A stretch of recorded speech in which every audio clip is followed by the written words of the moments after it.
आज्ञा आपण राज्य चलचित्र पुरस्कार पाइले आज आपण अनुष्ठान तरफ संबर्धित कराउची आपण केते उत्साहित अछंती एवं कोन रही आपण अनुभव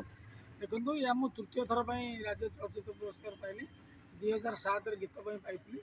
2011 प्रथम कर जो सरकार शणाप को पुरस्कार पर्यायुक्त कले से पुरस्कार प्रथम पुरस्कार पाई गोटे फिल्म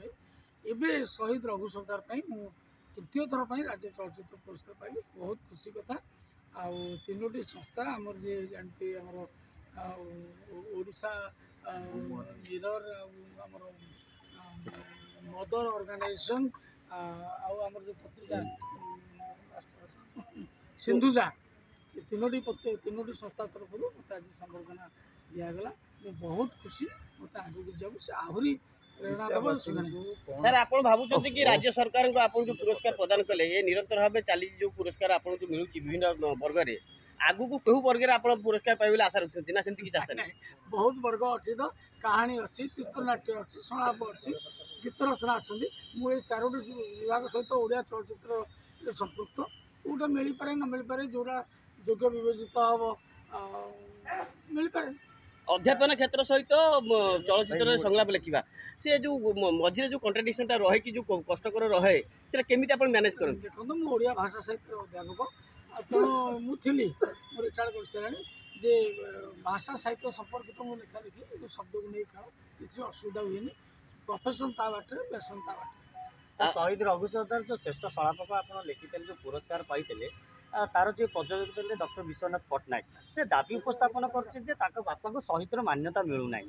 राज्य सरकार टालटोल नीति अवलम्बन कर ना नहीं गोटे कथा इतिहास अनेक शहीद कथा कहना अनेक संग्रामी कथा इतिहास ना से जन शहीद होती शहीद होते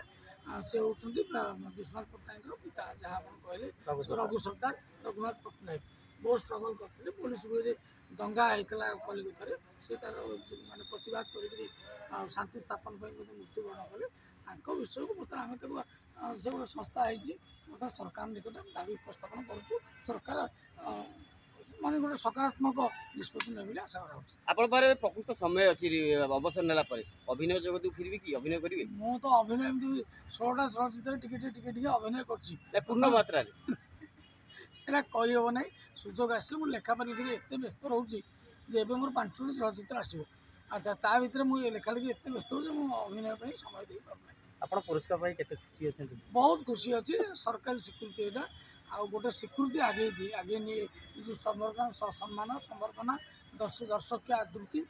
आगू जाए बहुत प्रेरणा दिए धन्यवाद।